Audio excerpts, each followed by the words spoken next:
Now coming to next article. तो जो ये राज मुद्रा सामने में है,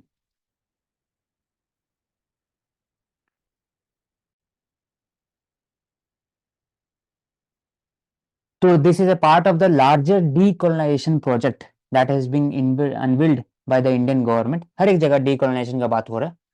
तो ये राज मुद्रा है ऑफ शिवाजी महाराज, पीछे में जो 8 कोन पीछे में जो दिया हुआ है, और ये जो सामने में 2 स्टार, अब स्टार नहीं है, वो सूर्य से रिलेटेड है। दे हैव, हाँ, राजमुद्रा ऑफ द शिवाजी महाराज। और दूसरा, navy set to have rename the rank of the नौ इन द ब्रिटिश नोमेनक्लेचर, इसको इंडियन कनेक्शन से किया जाएगा।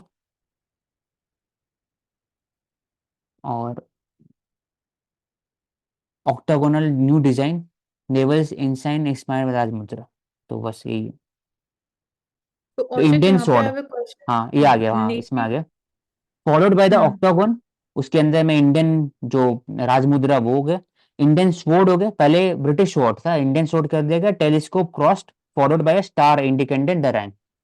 तो स्टार भी तो डिफरेंट कर दिया गया, इंडियन पर्सपेक्टिव स्टार जो लोकल ट्रेडिशन में होता है स्टार बनाया जाता है। तो अच्छा, तो डीकोलोनाइजेशन का पार्ट है एक। बोलो मुझे। मैं क्वेश्चन ये है कि हम छत्रपति शिवाजी महाराज को नेवी से कैसे कनेक्ट करते हैं।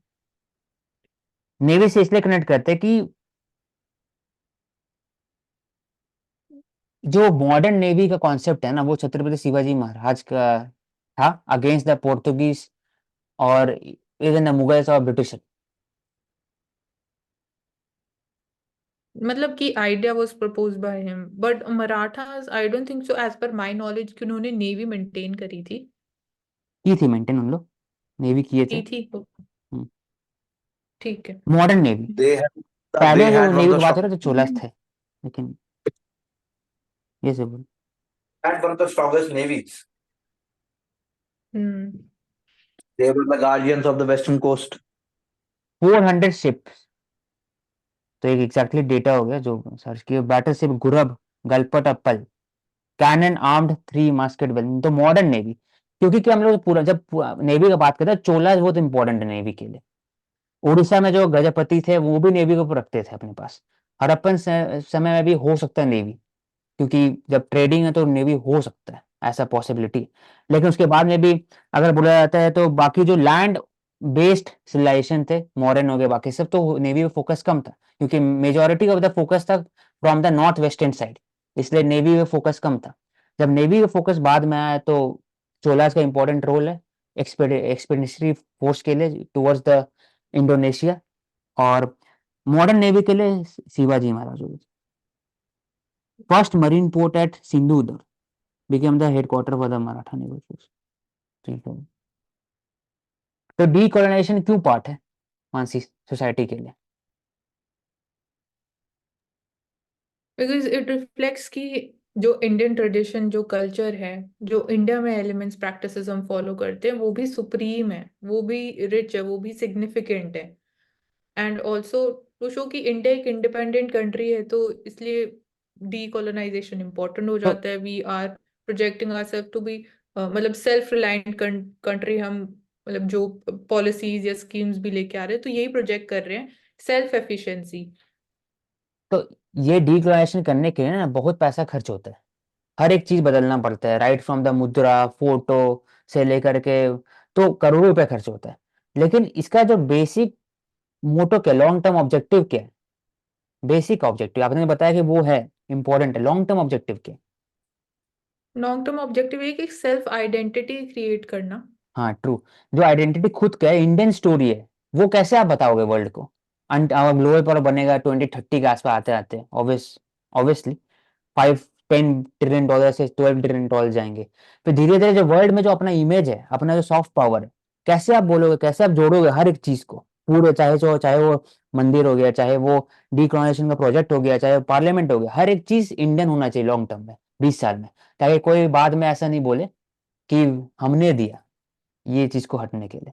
तो सेल्फ इंडिपेंडेंसी इंपॉर्टेंट है, फाइनेंशियल ऑटोनॉमी इंपॉर्टेंट है, इसलिए हर जगह किया जा रहा है।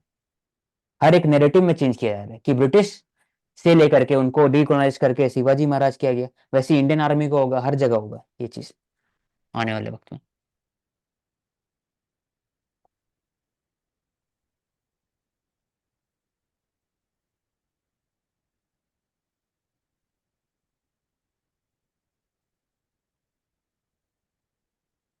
क्रूज शिप क्या होता है मानसी?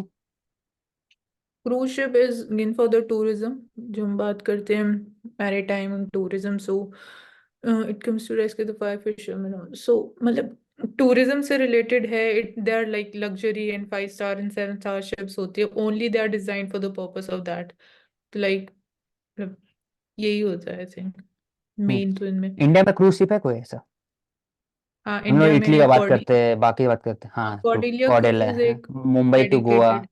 और लक्षद्वीप जाने के लिए। ठीक है, अब करुणा एक्सपो सैट क्या है? We have discuss this 2 days back.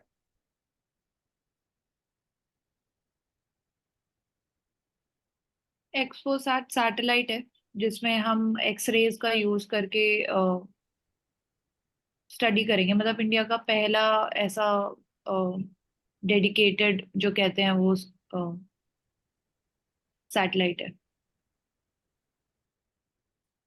X ray को सोर्सेस को ऑब्जर्व करने के लिए सैटेलाइट है। It will be a joint mission between the two, I think ये इंडिया और जापान के बीच में है, एक्स एक्सपोसैट।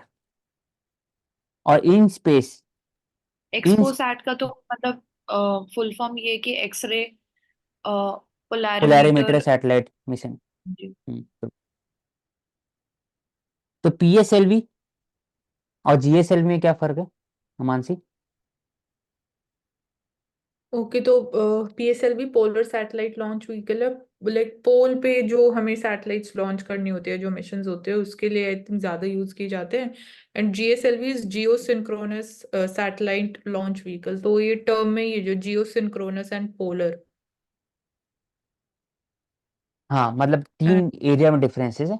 पोलर से आप पीएसएलवी में आप कम वेट वाले सैटेलाइट को लॉन्च करेंगे तो mostly they are in LEO. तो हेवी सैटेलाइट एलईओ में लॉन्च होगा और लाइट सैटेलाइट आप कहीं भी लॉन्च कर सकते हो। तो मानसी, तो हम लोग जो मॉम मिशन भेजे थे, मॉम MOM मार्स मिशन, तो उसमें पीएसएलवी भेजे थे कि जीएसएलवी भेजे थे? उसमें आई थिंक हमने पीएसएलवी यूज किया था। तो बहुत दूर है, लेकिन पीएसएलवी भेजे थे। तो इसलिए कि जो लाइट सैटेलाइट है उसको दूर में भी कर सकते हैं, तो उससे मतलब नहीं एग्जैक्टली। तो जीएसएलवी अभी तक में जीएसएलवी MK3 सबसे ज्यादा पावरफुल रॉकेट है। लॉन्च व्हीकल मतलब कि इनिशियल फेज में जो लिफ्ट ऑफ होता है वो लॉन्च करता है व्हीकल, मतलब कि आप उसको लेके जाते हो, सैटेलाइट को लेके जाते हो, तो ये फिर बीच में बर्नआउट हो जाता है और गिर जाता है। तो रीयूजेबल अभी इंडिया के पास नहीं है। जैसे हम लोग स्पेस एक्स का बात करते हैं ना, रीयूजेबल रॉकेट इंडिया के पास नहीं है। तो जो सामने में दिखता है, तो इतने बड़े जो रॉकेट है इसमें सिर्फ टॉप का जो टिप है इसी में होता है सैटेलाइट, बाकी सब फ्यूल है, फ्यूल और मशीनरी है। तो ये सब बर्नआउट हो जाते हैं बीच स्पेस में और गिर जाते हैं कहीं। तो, तो एक्सपोसैट नासा के साथ मिलके बना रहे हैं इसको, और पीएसएलवी के द्वारा भेजा जाएगा C58। लाइफ स्पैन 5 years रहेगा स्पेस ऑब्जर्वेटरी के लिए। तो औशक, आपने बोला कि पीएसएलवी को हम हैवी लॉन्चेस के लिए यूज करते हैं, जो एलईओ में दोनों हमें सब हैवी लॉन्च भी कर सकते हैं एलईओ के, लेकिन हैवी लॉन्च के लॉन्ग टर्म ऊपर नहीं भेज सकते ना 36,000। एलईओ में रहेगा लो ऑर्बिट। जीएसएलवी को मोस्टली करते हैं जी सैट के लिए, पीएसएलवी को मोस्टली करते हैं रीसैट और बाकी अर्थ ऑब्जर्वेशन सैटेलाइट के लिए। ठीक है। और इसमें हम एडवांसमेंट्स की बात करते हैं तो जीएसएलवी मार्क 3 सबसे एडवांस्ड है। हाँ, अभी जो भेजा गया चंद्रयान 3 2 में भेजा गया था, जो हाफ फेलियर था हाफ सक्सेसफुल था, और चंद्रयान 3 इन स्पेस के। और पीएसएलवी और जीएसएलवी में फ्यूल की बात करते हैं तो उनमें तो हाँ, तो डिफरेंस देखा जाए जीएसएलवी में सॉलिड लिक्विड। तो सॉलिड लिक्विड सॉलिड होता है, और उसमें होता है कि सॉलिड लिक्विड सॉलिड क्रायोजेनिक होता है। तो क्रायोजेनिक इंजन आता है जो सॉलिड होता है, इसमें आप हाइड्रोजन यूज करते हो, एकदम एक्सट्रीमली फ्रीजिंग टेम्परेचर में स्टोर करते हो। तो क्रायोजेनिक टेक्नोलॉजी बहुत इंपॉर्टेंट होता है, क्योंकि वैसा कोई मटेरियल अवेलेबिलिटी नहीं होता है कि इतना एक्सट्रीम -270 180 डिग्री पे आप स्टोर कर रहे हो कोई मटेरियल को। उसे के लिए जो जिसके अंदर में आप स्टोर कर रहे हो वो मटेरियल भी ऐसा होना चाहिए, क्योंकि उससे लीकेज हो जाता है, क्योंकि प्रेशर डिफरेंस बहुत होता है आउटसाइड में मटेरियल और अंदर मटेरियल में, तो लीकेज के चांसेस बढ़ जाते हैं। इसलिए क्रायोजेनिक इंजन डेवलप करना बहुत मुश्किल होता है हर एक कंट्री के लिए। तो इंडिया ने डेवलप किया, क्योंकि इंडिया को मिला नहीं था यूएस से 1990s में आई थिंक। तो फिर नया डेवलप इंजन हुआ तो अभी यूज किया जीएसएलवी पीएसएलवी। तो इसको डिटेल में ले लेंगे जब साइंस वाले चैप्टर करेंगे। तो इन स्पेस में बता दो, इन स्पेस और एक और NSIL होता है। In space commercial Space arm है इसरो का, तो लाइक बोलो for Karuna. The manufacturing. In space मतलब डिपार्टमेंट ऑफ स्पेस के अंडर एजेंसी है बेसिकली। इसरो और जो प्राइवेट सेक्टर है उसका इंटीग्रेशन होता है इन मतलब उसके लिए ही है, मतलब कि अगर इसरो और जो प्राइवेट सेक्टर है इक्विपमेंट्स को लेके और दोनों का इंटीग्रेशन होता है। Commercial arm, right. हाँ जी। कमर्शियल आर्म जो है वो NSIL है। इन स्पेस इंटीग्रेट करता है, प्राइवेट सेक्टर को जोड़ता है गवर्नमेंट के साथ कि आप साथ में काम करो, PPP मॉडल होगा, प्राइवेट पार्टिसिपेंट बढ़ाएगा, उसका मकसद ये रहेगा इन स्पेस को। और जो NSIL है वो बात कर रहे हैं कि हम लोग जो टेक्नोलॉजी यूज कर रहे हैं इसको कैसे कमर्शलाइज कर, कैसे इसमें प्रॉफिट कमाए, वो बात है। दोनों में स्लाइड डिफरेंस है। ठीक है। तो PSLV से स्टार्टअप लॉन्च भी होता है, बहुत सारे स्टार्टअप है, for example fuel power cell system, radiation shielding, take me to space, तो और एक स्टार्टअप है।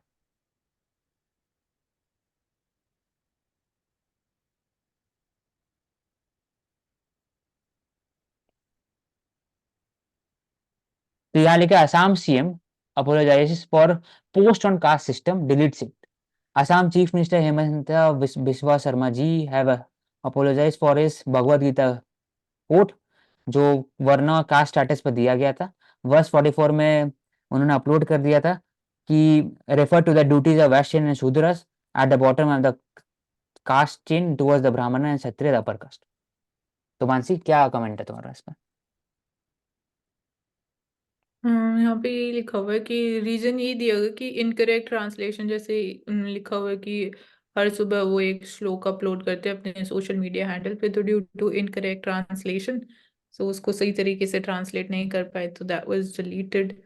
ये कि अगेन कास्ट सिस्टम को आप कैसे प्रोजेक्ट कर रहे हो, because you are in a powerful position also being the chief minister of the state, so it would definitely be like posing a negative picture also, अगर मतलब क्या मैसेज जा रहा है आपके पोस्ट के थ्रू, तो इसलिए इंटरप्रिटेशन हो सकता है, क्योंकि गीता में जो वर्ण को डिफाइन किया गया है वो कर्म के आधार पर किया गया है, उसमें जाति के आधार पर उसको एक्सप्लेन नहीं किया गया है, तो उसके इंटरप्रिटेशन में मिस्टेक हो सकती है, ये कहा जा सकता है कि तो जो पहली जहाँ यहाँ बात तक मैं पे इसमें यही बोलूंगा अभी है। कि बीइंग अ चीफ मिनिस्टर आपके पास मौका ही नहीं होता इंटरप्रेट करने का, आपके पास मौका ही नहीं होता कि आप जस्टिफाई करें कोई चीज को, या तो गलत होता है या राइट होता है, क्योंकि आप जो पोस्ट पर रहते हैं उससे कुछ भी ड्रॉन हो सकता है इंटरप्रिटेशन। तो आपको बहुत रिस्पॉन्सिबल होता है टुवर्ड्स द, कुछ भी आप हैंडल करते हैं पोस्ट, कुछ भी बोलते हो, कुछ भी सुनते हो, अपना बात कन्वे करते हो। तो he should be responsible, he should be very accountable, he should be very cautious regarding this, कैसे यूज करना है सोशल मीडिया। तो इंटरप्रिटेशन का मौका ही नहीं देना चाहिए।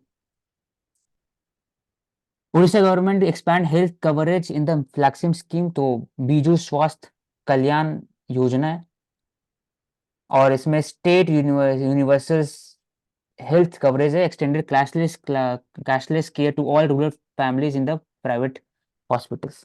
प्राइवेट हॉस्पिटल में भी ये चीजें, it covers entire population except income tax payer और गवर्नमेंट एम्प्लॉय। तो इसमें सब फार्मर आ जाएंगे।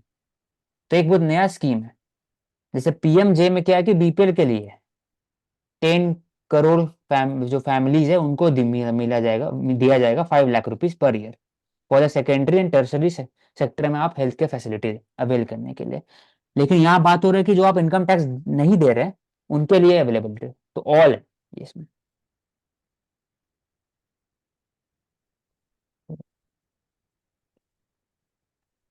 हाफिज सईद, मानसी, गोल ऑफ लश्कर ए तैयबा ना Hafiz Saeed, UN designated terrorist है ये। एक ही है, इट इज बिलीव्ड कि he has role in the Mumbai terror attacks, तो उसके एक्सट्रेडिशन के लिए बार बार इंडिया रेज करता है। तो ये टू स्प्रेड टेररिज्म, और जो हिंदू वर्सेस मुस्लिम एक आइडेंटिटी है, टू क्रिएट मोस्ट डिस्ट्रक्शन, वही तो लश्कर ए आइडियोलॉजी। तैयबा ग्लोबल है कि लोकल टेररिस्ट और आउटफिट है? लोकल आई थिंक ये हाँ मतलब ग्लोबल प्रेजेंस हो सकता है कहीं कहीं पर, लेकिन उनका आइडियोलॉजी मोस्टली लोकली है। ग्लोबल आईएसआई जैसे नहीं है। आईएसआई जो अलकायदा हो गए, इनके ऐसे नहीं है। इनका मोस्टली रहता है with respect to India, Kashmir और बाकी उनकी, इसलिए इनका जो टाइज है विद आईएसआई बहुत ज्यादा है। बोलते हैं लश्कर तैयबा और जैश ए मोहम्मद, पाकिस्तानी आउटफिट है ये। अब आते हैं next article, India Hong Kong bust synthetic diamond trading, जिसमें बोला गया कि $65 million वो launder by the syndicate through import of cheap synthetic diamond falsely declared as natural diamond. The Directorate of Revenue Intelligence, it works under the Ministry of Finance, and they have busted the racket involving this one in the special economic zone. तो synthetic जो diamond बनते हैं, it is mostly lab created.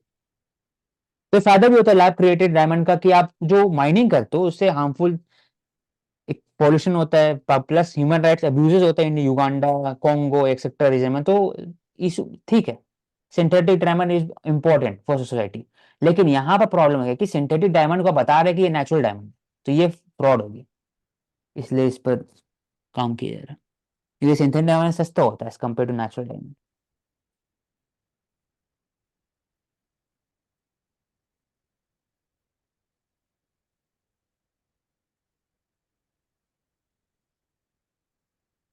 Venezuela Guyana के बीच में क्या issue है, लोग डिटेल में लिए थे एक बार, करूँ ना? Venezuela country and Guana, border को लेके इशू है। बॉर्डर तो हो सकता है लेकिन इम्पोर्टेंट।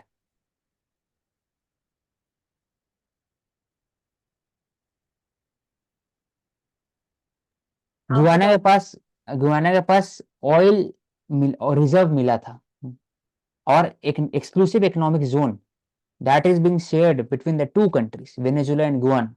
तो वेनेजुला बोलता है कि ये जो एक्सक्लूसिव इकोनॉमिक जोन है, ऑयल मिला है, ये मेरा ऑयल है, मैं यूज करूंगा इसको।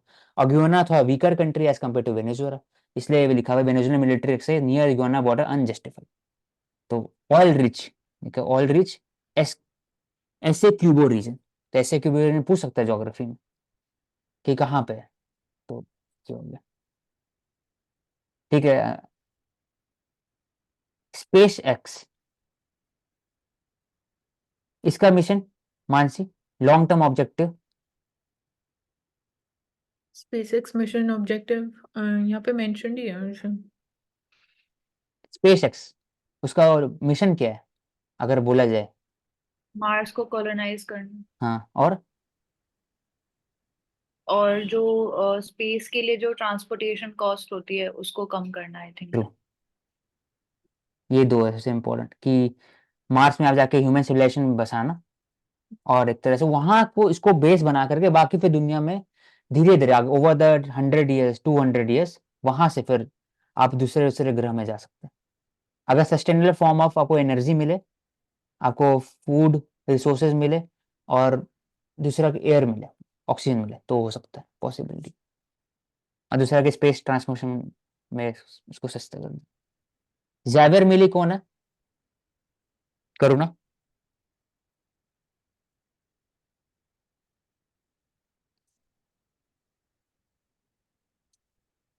आई थिंक प्रेसिडेंट है शायद अर्जेंटीना के। तो इसमें क्यों लिखे है मानसी कि rights to the BRICS reader, क्योंकि ब्रिक्स में अर्जेंटीना भी आए थे, इंक्लूड हुए थे। तो rejects invite for Argentina to join the grouping, ऐसा क्यों है? ज़ैवियर मिली क्यों किया ऐसा अकॉर्डिंग टू यू? उनका तो फायदा होना चाहिए जब अर्जेंटीना ज्वाइन करे ब्रिक्स, तो ऐसा क्यों किया? पता नहीं, एग्जैक्ट रीजन नहीं पता मेरे तो को। ज़ैवियर मिली की जो आइडियोलॉजी है वो है एनार्को कैपिटलिज्म। एनार्को कैपिटलिज्म जो होता है कि आप कैपिटलिस्ट प्रमोट करोगे लेकिन स्टेट कम होना चाहिए उसमें, एंटी स्टेट उनका एक्टिविटी रहता है। तो अर्जेंटीना को अगर जोड़ेंगे ग्रुपिंग के साथ, तो इसका मतलब ग्लोबलाइज्ड वर्ल्ड सोचते नहीं ऐसा। ग्लोबलाइज्ड वर्ल्ड मतलब कि इंटरफेरेंस ज्यादा बढ़ जाएगा अर्जेंटीना के ऊपर में थ्रू ब्रिक्स। इसलिए उनका मैसेज रहा है कि छोटा करो, वही कंजर्वेटिव अप्रोच की, कंट्री को बाहर निकालो, ट्रम्प वाला पॉलिसी, हर जगह से बाहर, ग्रुपिंग से बाहर निकालो।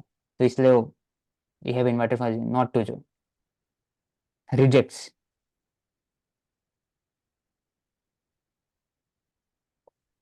Core sector areas, crude oil refinery होगा इसमें, इलेक्ट्रिसिटी होगा,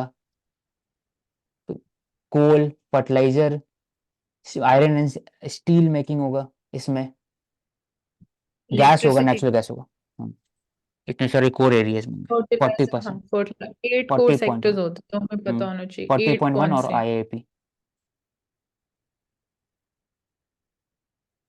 ITR filing it pass 8 crore. तो IT रिटर्न साल भर में 8 करोड़ क्रॉस कर चुका है, 6.44 rise from 2022। This showcases formalisation of the economy. पूछ सकता हूँ। पहले 7.8 था, तो बड़े पे इतना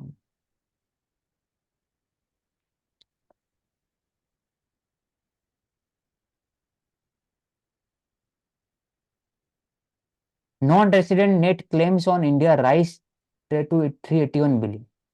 ये क्या है Mansi? Their claims rise basically, अगर वो सपोज इन्वेस्टमेंट कर रहे हैं इंडिया में, तो उनके एसेट्स है, and non resident claims on India rise. So जो मतलब यही है कि जो, आई डोंट थिंक इसमें रेमिटेंसेस का पार्ट हमें बोलना चाहिए, मतलब जो उनके एसेट्स इंडिया में है दैट इज इंक्रीज्ड। तो क्लेम इसमें क्यों है? Net claims on India rice ये बस यही है ना, एसेट है उनका, तो मतलब वो उसको सेल करेंगे तो उनका क्लेम ही हो गया ना उनकी प्रॉपर्टी ठीक के तो ऊपर। India closing in on to lithium deal with Argentina, tapping Australia and Chile. तो काबिल, हमेशा हम बात करते हैं काबिल का, खनिज विदेश, विदाम भी है, विदेश इंडिया लिमिटेड। इसका काम है कि दुनिया भर में कहीं भी एक्सप्लोरेशन होना चाहिए, डेवलपमेंट होना चाहिए with respect to the critical mineral, तो वो स्टेट ओन्ड एजेंसी काबिल वो करेगा। तो they have developed agreement with the Argentinian miner CAMYEN for the possible acquisition of the development of the 5 और लिथियम ब्लॉक्स। तो ये लैटिन अमेरिका जो है, it is primarily Chile and Argentina, world का 30-35% of the lithium supply के लिए famous है। तो इसलिए रिलेशनशिप बढ़ाना जरूरी है। Argentina has 5th of the global reserve supply, और Australia is among the other largest producer globally. तो लिथियम कहाँ कहाँ यूज हो सकता है? तो पहली बात है कि इसको बोलते हैं वाइट गोल्ड, और इसको 2-3 तरह से एक्सट्रैक्ट कर सकते हो कि इसका सोल्यूशन बेस्ड से एक्सट्रैक्ट कर सकते हो, तो इंपॉर्टेंट क्रिटिकल एलिमेंट हो जाता है। It can be use in the पूरा सेमीकंडक्टर इंडस्ट्रीज हो गया, इलेक्ट्रिक व्हीकल और ग्रीन एनर्जी में अगर ट्रांजिट करना है तो लिथियम इंपॉर्टेंट। तो इंडिया में कहाँ पर है? तो वन इन जम्मू कश्मीर और छत्तीसगढ़, रेवाई रीजन नाम था कुछ, हाँ जी, जम्मू कश्मीर में रीसी डिस्ट्रिक्ट। रेशी डिस्ट्रिक्ट।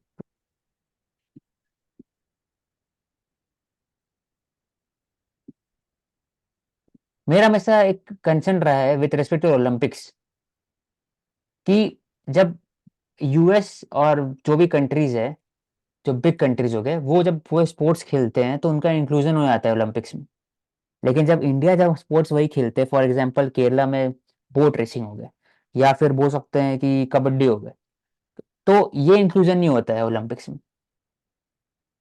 हाँ वी जी। कैन से कि यहाँ पे इंटरनेशनल स्पोर्ट्स नहीं है, हम्म, ये विद इन इंडिया ही इनको वी कैन से कि ज्यादा खेला जाता है, ज्यादा सपोर्ट किया जाता है। बहुत सारे चीज तो यूएस खेले, रग्बी, ये सब कौन खेलते हैं रग्बी? हाँ वर्ल्ड वाइड हाँ, वो बहुत कम कंट्रीज स्पेसिफिकली, खेलते हैं। हाँ, उनका ये वही है कि अगेन जो ओवर पावरिंग नेचर है या फिर ज्यादा हेजेमनी है, ज्यादा इन्फ्लुएंस है, वो यूएसए का ज्यादा है, क्योंकि इंडिया पहले एक कॉलोनी था, तो इसलिए वो उस तरीके से इतना ज्यादा वी कांट से कि इंटरनेशनली हम इन स्पोर्ट्स को पॉपुलराइज कर पाए, बट अब वी कैन से कि यस, फोकस कहीं ना कहीं शिफ्ट हो रहा है। ठीक है, नाडा क्या है मानसी? नाडा, स्पोर्ट्स से रिलेटेड आई है। थिंक ड्रग, हाँ, ड्रग वो है ना, national national anti anti doping doping agency. Agency India में। जो एंटी डोपिंग मतलब क्या होता है, करुणा? एंटी डोपिंग मतलब आप कोई भी स्टेरॉइड्स किसी भी फॉर्म में नहीं कंज्यूम कर रहे हो। मतलब एंटी, हाँ, मतलब डोपिंग हो गया कि आप कुछ भी चीज यूज कर रहे हो, मेडिसिन यूज कर रहे हो, स्टेरॉइड यूज कर रहे हो, स्टेरॉइड एक पार्ट हो गया, मेडिकल चीज यूज करो तो enhance the performance in the sports, तो टू उसके स्ट्रेंथ खिलाफ योर। एंटी डोपिंग होता है। हाँ, तो स्टेरॉइड हाँ, एक एग्जांपल हो गया उसका। कोई भी हो हाँ, सकता, इसको ड्रग्स हो सकता। आर्टिफिशियल माना जाता है ये कि शॉर्ट टाइम पीरियड में आप तो अपनी अभी और स्ट्रेंथ। ओलंपिक्स में रशिया वॉज बैंड इसी कारण, क्योंकि वहां पर जो क्या हुआ था कि जो वर्ल्ड एक ओलंपिक एसोसिएशन है उन्होंने एक टेम्पररी बैन किया था रशियन एथलीट के ऊपर में, क्योंकि जब उनके खिलाफ में टेस्टिंग हुआ था, तो टेस्ट जो नेशनल टेस्टिंग बॉडी है रशिया के, वो फर्ज किए थे डेटा को। क्यों? क्योंकि जो टॉयलेट के अंदर में जब जो टॉयलेट करने आते थे ना, तो टॉयलेट सैंपल चेंज कर देते थे, तो टेस्टिंग नहीं हो पाता था डोपिंग का। तो ये हुआ था, आई थिंक 2 साल पहले हुआ था इस पर इशू, डोप टेस्ट फेल। ठीक है, we can take up Indian express.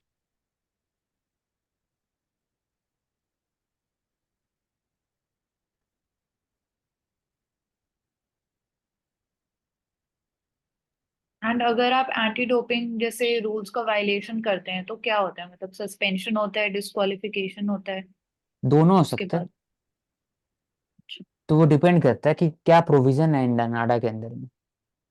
अगर लगातार होगा तो आई थिंक सस्पेंड किया जाएगा 2 साल 3 साल के लिए। बैन लग जाता है कि आप 1 साल या 2 साल तक खेल नहीं हाँ, दो सकते बैन। किसी वही, हाँ, उसमें। बैन। ये नगारा स्टाइल ऑफ आर्किटेक्चर है, राम जन्मभूमि मंदिर का इन अयोध्या। तो इसमें देखोगे सेवरल सिखाराज है, एक मेन सिखारा होंगे, ये मंडपम हो गया अंदर घुसने का, और ये रेस्ड प्लेटफॉर्म रहेंगे। तो रेस्ड प्लेटफॉर्म जो रहेगा वो नगारा स्टाइल में मिलेगा अधिकतर जगह पे, और वैसारा में मिल सकता है, एलिवेट टेम्पल में रेस्ड प्लेटफॉर्म है। और देखा जाता है कि कुछ साउथ में मिल सकता है, जरूरी नहीं, लेकिन नॉर्थ में तो पक्का ही मिलेगा। दूसरा चीज है कि ये जो रेस प्लेटफॉर्म है इसमें कार्विंग रहेगा नीचे में भी, बाहर में भी। द्वारपाल इसमें नहीं चांसेस है मिलने का, एज कम्पेयर टू साउथ में द्वारपाल ज्यादा रहता है। तो इसका हो गया। और टेम्पल के नंदी अराउंड भी नहीं रहेंगे मतलब क्योंकि शिवा नहीं है, ये राम से रिलेटेड है, लॉर्ड राम से, तो फिर डिफरेंट है। और दूसरा चीज की दो टाइप का सिखारा हो सकता है, एक तो लगातार सिखारा हो सकता है जो पीछे में जो है कंटिन्यूअस सिखारा, या हो सकता है कि दो में फर्क, ये सामने में जो पिरामिड स्ट्रक्चर सिखारा और पीछे में एक जो स्लेंडर सिखारा। तो ये वाला स्ट्रक्चर कहाँ पे और है ऐसा? कोणार्क टेम्पल में। तो जब भी कोणार्क जो देखते हो ना सामने में, जब पुरी गए होगे तो कोणार्क का फोटो जो अभी का है, वो अधिकतर में जो उसका मेन सिखारा वो टूट चुका है। वो जो सिखारा जो दिखता है वो मंडपम के ऊपर में सिखारा हो, मतलब ये स्टिक सिखारा पिरामिड स्ट्रक्चर वाला है, इसलिए वैसे दिखता है। मेन जो पीछे वाला वो टूट चुका है, कब का अर्थक्वेक के कारण हुआ था वो। तो कार्विंग होगा इसके ऊपर में, और अंदर आप घुसोगे डायरेक्टली तो एक इसके नीचे में गर्भगृह हो गया मेन सिखारा के नीचे में, और बाहर में ज्यादा कार्विंग होगा, अंदर में बहुत कम होगा। और इसका दूसरा एक इंट्रेंसिक इंट्रिंसिक कार्विंग का एग्जांपल है जो चंडाला स्ट्रक्चर है, लक्ष्मण नारायण टेम्पल का, चंडाला स्कूल ऑफ। तो Ayodhya Dham to become a global centre for spirituality and tourism. 6 Vande Bharat express flag off होगा to Amrit Bharat. Redevelopment of the Ayodhya Dham, उसमें स्पिरिचुअल हेरिटेज बनाया जाएगा, food plaza, modern waiting room, child care, eco friendly station building, exit, pleasant building and decorated with local art. तो local art इसलिए important है क्योंकि आप local tradition culture आप promote करते हो, तो सॉफ्ट पावर जो इमेज है इंडिया का, सॉफ्ट पावर में इमेज क्या है? अगर आप आंख बंद करोगे तो क्यूजिन है, कलर्स है, डिफरेंट फॉर्म ऑफ आर्ट है, जो हमारा जो टेक्सटाइल है वो भी बहुत डिफरेंट पैटर्न्स का होता है, एकदम इंट्रेंसिक पैटर्न, वो रेप्लिकेट किए नहीं सकते बाकी लोग से कंपैरिजन। वो बहुत ब्लैंड होता है, जैसे फूड होता है, ब्रिटेन का फूड है वैसी कलर वैसी होता है, कपड़े का भी सिंपल होता है, अपने में डिजाइन बना रहता है। बेडशीट में भी डिजाइन रहता है, वहां वैसा भी नहीं है, वहां सिंपल बेडशीट रहता है घर पे। तो ये फर्क है दोनों कंट्री के बीच में, बाकी सब में। Ayodhya gets is first international airport of capacity of 10 lakh passenger. Ayodhya Dham terminal building दिया जाएगा, मॉडर्न फैसिलिटी दिया जाएगा, foundation stone 15,700 crore in the Uttar Pradesh. तो ये RRTS कल डिस्कस किया था, RRTS और मेट्रो में क्या फर्क है कि RRTS लॉन्गर डिस्टेंस के लिए speed rapid rail transit system, rapid rail है वो, मेट्रो पूरा मेट्रो डिफरेंट है वो, रेलवे नहीं है वो। और इसके के लिए RRTS के लिए स्पेसिफिक गाड़ी होता है, जो स्पीड चलेगा। और मेट्रो में तो एक डेडिकेटेड जोन होता है, metro zone. Rafah crossing detail में लेते हैं हमेशा, इजिप्ट इजिप्ट और गाजा के बीच में।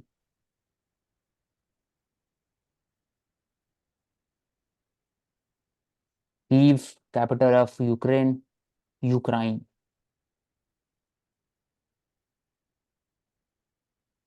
ये नेवल्नी, ये फ्यू फेमस क्यों है Mansi? Alexei Navalny was sentenced to 9 years of prison in Friday. Russian opposition member है, हाँ, मतलब मेंबर लीडर नहीं, लीडर है। लीडर है। हम्म।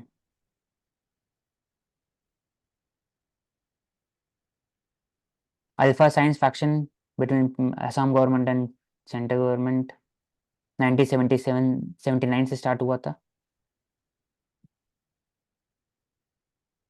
ये लिए कतार से रिलेटेड।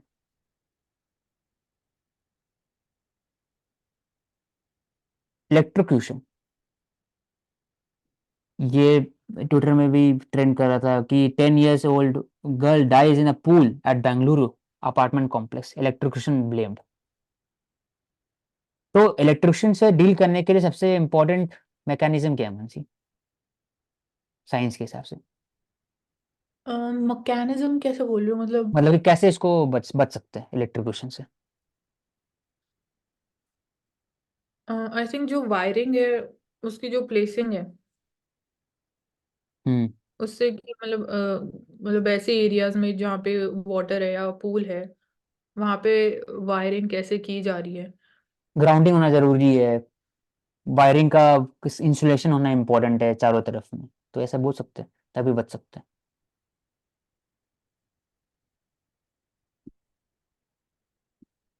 पश्तून और तालिबान में क्या फर्क है मानसी? पश्तून डाली। पश्तून, अफगान, तालिबान, तीनों में डिफरेंस क्या है? पश्तून आई थिंक ज्यादा एसोसिएटेड पाकिस्तान से है, एज इन लाइक आइडेंटिटी की अगर हम बात करते हैं पश्तून। पश्तून हो गए जो पश्तो लैंग्वेज है, और पश्तून पीपल हो गए। अफगानिस्तान कंट्री हो गया, उसके अंदर है बहुत सारे उज़्बेक, उज़्बेकिस्तान के लोग, उज़्बेक, ताजिक, तो ट्राइब्स हो गए। पश्तो, पश्तून, ये ट्राइब्स हो गए, इंडिविजुअल ट्राइब्स हो गए। तालिबान हो गए आइडियोलॉजी उनका कि इसको इंटीग्रेट करना है ऑन द जो देवबंदी माइंडसेट है उसके अकॉर्डिंग। तो डिफरेंट, पश्तून एक ट्राइब है। तो ट्राइब पश्तो एक रीजन भी है क्या, कोई मतलब एरिया भी है एरिया, यहाँ? हाँ बोला जाता है, लेकिन पश्तून मोस्टली ट्राइबल है, बड़े ट्राइब है, जैसे ताजिक, उज्बेक, वैसे ही पश्तून, हम्म। बलूची। तो जो लैंग्वेज भी है, पश्तो लैंग्वेज हो गया पश्तून। तो काबुली वाला सुनते हैं तो पश्तून हो गया, जो अफगान पठान सुनते हैं तो वो एक तरह से पश्तून हो गया मोस्टली। ठीक है।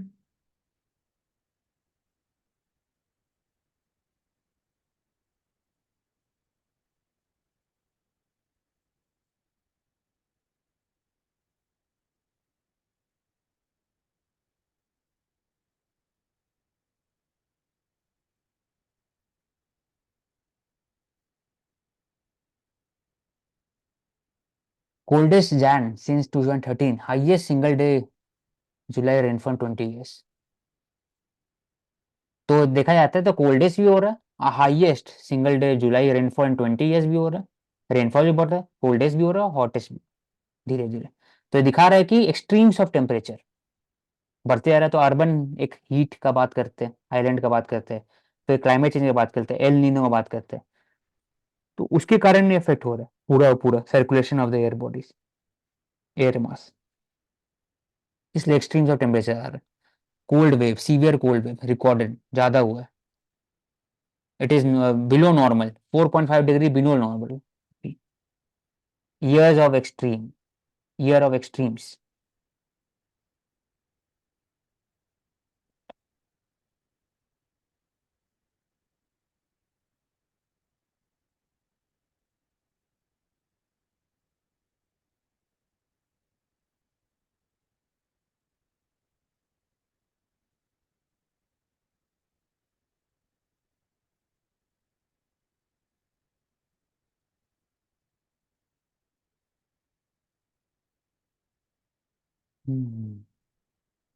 लल्लन सिंह क्विट, धनकर, ST people will get old age pension at 50 years, Hemant Soren बोल रहे हैं। तो नेटिविस्ट पॉपुलिज्म का कॉन्सेप्ट आ गया कि ST पॉपुलेशन जो है 60 ईयर से नहीं मिलेगा पेंशन, 50 ईयर से मिलेगा। मानसी क्या कहना है इसके ऊपर? क्या no So, I would say कि I will support this step कि SC/ST people to getting old age pension and financial security में उनको help करेगा। लेकिन 50 साल से मिल रहा है, 60 साल से, बाकी लोगों को 60 से, ओबीसी को 60 साल से मिलेगा, हाँ तो जनरल even कास्ट को 60 साल से मिलेगा, ये 50 साल से मिल रहा है। तो ये वी थोड़ा कैन से कि डिस्क्रिमिनेशन नहीं इवन हुआ? जो जॉब में, हाँ नहीं, जॉब में भी जो इनका शेयर कंट्रीब्यूशन की हम बात करते हैं तो कंपैरेटिवली लेस है, तो इसीलिए हम इवन रिजर्वेशन की भी बात करते हैं। तो पोस्ट 51 ओल्ड एज डिपेंडेंसी की जब हम बात करते हैं, द पॉपुलेशन बिकम डिपेंडेंट्स, तो उस टाइम पे वी कैन से कि अगर उनको 50 से मिल रहा है given their share and participation in the job sector, तो I think that can be one of the reasons उनको थोड़ा जल्दी दिया जाएगा। ठीक। Primary agriculture cooperative credit society, PACS, इसका क्या रोल है Karuna? Primary agriculture cooperative credit society क्या हो सकता है?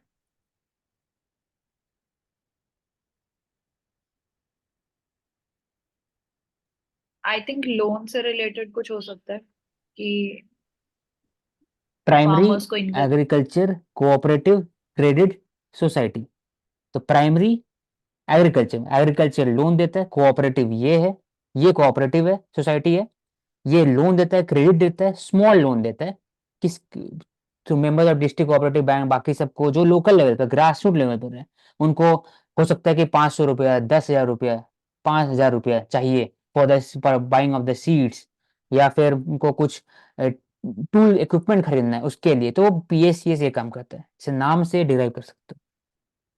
और दूसरा किसान क्रेडिट कार्ड, मानसिक इसका फीचर्स KCC का। हाँ, किसान क्रेडिट का वो है कि स्पेसिफिकली जैसे हम प्रायोरिटी सेक्टर लेंडिंग की बात करते हैं तो agriculture farmer source of credit देने के लिए दिस इज वन टाइप कि क्रेडिट कार्ड होगा, बट किसान क्रेडिट कार्ड जो नेम है कि फार्मर्स इजीली क्रेडिट अवेल कर सकते हैं थ्रू देयर क्रेडिट तो कार्ड्स। किसान क्रेडिट कार्ड से आप घर बना मतलब सकते हो, उनको इनफॉर्मल, क्या बोल रहा घर आप बना सकते हो क्रेडिट कार्ड लेकर के? हूँ, आई थिंक बना सकते हैं। नहीं बना सकते क्योंकि लॉन्ग टर्म है, ये शॉर्ट टर्म क्रेडिट होता है, किसान क्रेडिट कार्ड में दिया जाता है। ये कोई UPSC प्रीलिम्स से क्वेश्चन पूछा था। और पोस्ट हार्वेस्ट एक्सपेंस, मतलब जो भी गाड़ी से पहुंचा रहे हो, ट्रैक्टर यूज कर रहे हो, फिर मार्केटिंग हाँ वो लोन हो गया, कंजम्पशन, फिर वो कर सकते हैं। एलाइड एक्टिविटीज हो गया, या फिर छोटा मोटा जो इन्वेस्टमेंट हो गया इन द सीड हो गया, फिर फर्टिलाइजर हो गया, सब में KCC important. KCC example of e governance हो गया, इससे ट्रांसपेरेंसी बढ़ता है, लोगों के अंदर विश्वास उठता है on the banks, on cooperative banks. PACC में हम फाइनेंशियल एजेंसीज की बात करते हैं तो उसमें कमर्शियल बैंक, RBI और नाबार्ड जैसी एजेंसीज आ रही हम्म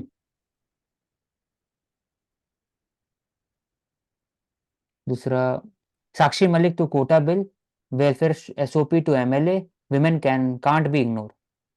ये बोला है despite their emergence as a powerful constituency, women equitable participation in country politics still eludes them as a process to ensure it remains a painfully slow।